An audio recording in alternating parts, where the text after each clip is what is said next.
Mai është muaji I trëndafilave në Pekin. Trëndafili është lulja që shitet më shumë në botë.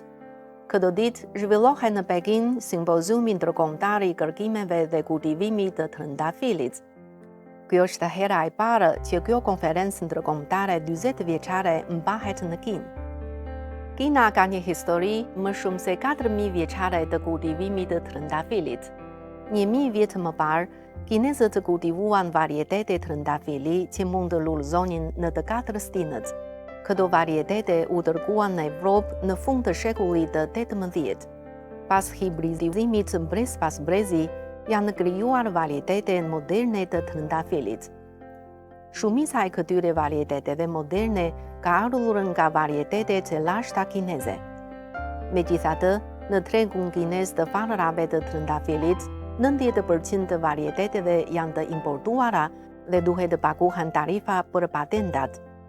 Ëndra e çdo shkencëtari kinez të trëndafilave është që luleritësit kinez të mbillin varietete trëndafili të kultivuara nga vetë kinezët.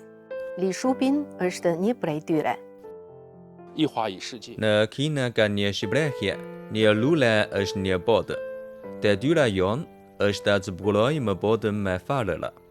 Çdo vit mbjellim 500.000 farëra dhe përzgjedhim qindra varietete vetëm për të kultivuar një rënje të kënaqshme trëndafili. Gjatë deklaratës së fundit, Li Shupin dhe ekipi I tij kanë udhëtuar në gjysmën e territorit të Kinës, duke mbledhur një numër të madh të farërash trëndafili. Në bazë të hibridizimit ndër breza dhe përzgjedhjes së pasardhësve të këtyre farërave, është krijuar një bankë gjenesh me më shumë se 100.000 farëra dhe është kultivuar një varietet I ri hibrid me gjene të shkëlqyera në bazë të trëndafilit të egër të Yunanit. Varietetet e reja janë në fakt thelbi I zhvillimit të gjithë industrisë sonë. Vetëm duke kultivuar sa më shumë varietete të reja, industria e luleve në vendin ton do të ketë një zhvillim me përparim të madh. Tarifat e larta për patentat do shndrohen në përfitime konkrete të luleritësve. Në Kinë, trëndafili është lula më I përhapur. Çdo pranverë në mbar vendin mbahen ekspozita trëndafilash. Rreth 80 qytete kineze përfshirë Pekinin e kanë trëndafilin si lulen e tyre.